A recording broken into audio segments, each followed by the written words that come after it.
વિશ્વામિત્ર મુનિ વિચાર કરે, આજે વર્ષોથી અમે આટલી સાધના કરીએ છીએ, છતાં પણ પ્રભુએ અમને સન્મુખ નથી થયો. તો ભગવાન એ એક ક્ષત્રિયના ઘરે જઈને બેઠા.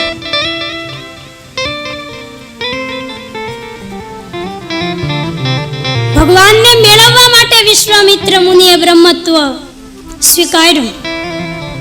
તો ભગવાન એક ક્ષત્રિય બન્યા છે,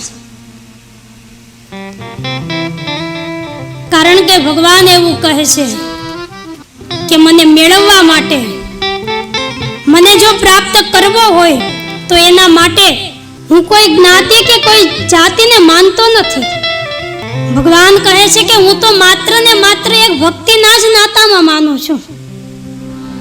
મને તમે ગોતવા માટે ગમે એટલી મહેનત કરો, મારી પાછળ પડો, તો એમ હું કઈ જડતો નથી. પ્રભુ પ્રગટે છે પ્રેમથી, એને મેળવવા માટે તમે દોટ મૂકો એમ કઈ ભગવાન એ સામે નહીં આવે. હડિયું કાઢવાથી હરી નથી મળતા.